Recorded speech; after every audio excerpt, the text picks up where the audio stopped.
Je me souviens d'une histoire qu'il est impossible d'oublier. Peu après que l'OTAN a démoli la Libye avec ses bombardements, les terroristes se sont dirigés vers le sud. Et à ce moment-là, Laurent Fabius m'a appelé. Il était à l'époque ministre des Affaires étrangères.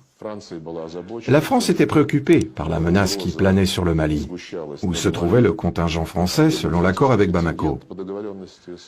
Et depuis le nord du Mali, du côté des Touaregs, avançaient des méchants de toutes sortes pour occuper la capitale du Mali.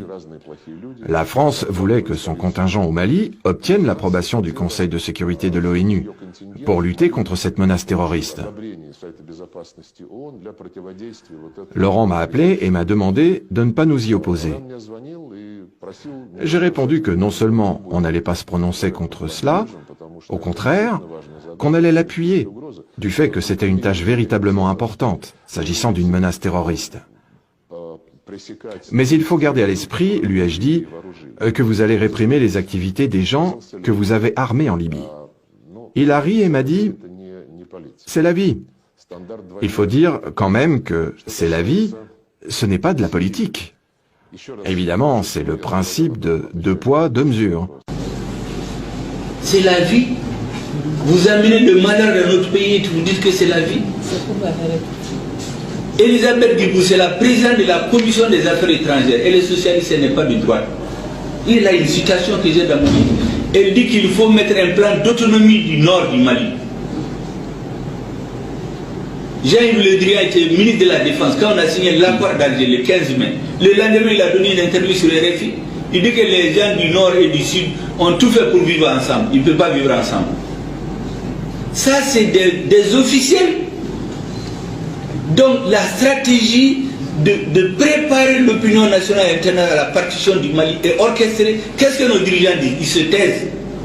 Pendant ce moment, on les flatte, le Mali, l'exemple de la démocratie, on parle le latin, le grec pour nous impressionner, pour dire qu'on connaît l'histoire de la France. C'est là qu'il faut protester. On dit le Mali, c'est la grande croissance économique. On est en train de nous tuer. On mange la croissance. C'est les soldats maliens qu'on fait passer pour des fuyards, qui ont libéré Konna, qui ont fait le corps à corps à Tombouctou. Ils l'ont fait à Gaou. Ils étaient en train de rentrer à Kidal quand on les a arrêtés à Néfis. On va applaudir Mme Nema Sagara. On a interdit à notre armée de rentrer à Kidal. Pour faire quoi? Pour retourner à une convention qui a été signée entre la France et les Ifoghas le 15 septembre 1907, la convention de Bourem, qui dit quoi? L'adra des Ifoghas appartient désormais aux Ifoghas et à ceux qu'il plaira aux Français d'y installer. 15 septembre 1907, pendant la pénétration coloniale. Donc, à partir d'Anéfis, on a interdit à l'armée malienne de rentrer à Kidal. On a mené quoi? Les Français, 3-4 000 personnes, dans le cadre de l'opération Serval, ils sont venus à Kidal, avec un budget d'1 milliard de francs CFA par jour. On a fait venir les Tchadiens, on a fait venir les autres forces de la CEDEAO, l'armée malienne, non. Amadou Koufa, on l'avait désigné imam de Konna. Les Yad l'avaient désigné imam de Konna. Après la chute de Konna, il est parti avec tous les talibés pelus. On les a encadrés, ils sont partis à Kidal. On a interdit à l'armée de rentrer à Kidal. Les gens se sont préparés pendant 2 ans.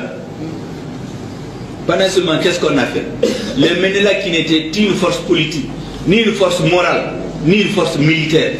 Ces dirigeants étaient exilés à Ouaga et à Nouakchott. On est allé les amener dans les fourgons de Serva pour les installer à Kidal. On est allé voir en Sardine, qui est de déclarée organisation terroriste internationale. On a demandé à certains membres d'Ansardine de quitter et former ce qu'ils appellent le MIA, le mouvement islamique de l'Azawad, qui s'est métamorphosé moins de quelques jours après en HCUA. On les a mis ensemble et dire au gouvernement malien, c'est avec eux qu'il faut négocier. Alors qu'on leur a demandé de venir nous aider à libérer notre pays. Ils couvrent notre pays en deux, ils forment des interlocuteurs et on nous oblige à négocier avec eux. On dit qu'on fait l'interposition pour la paix. Il n'y a pas de paix. Vous vous interposez entre qui et qui? C'est ça l'origine de l'insécurité. On a fait un mauvais diagnostic. On a essayé d'expliquer, de justifier la rébellion par quoi?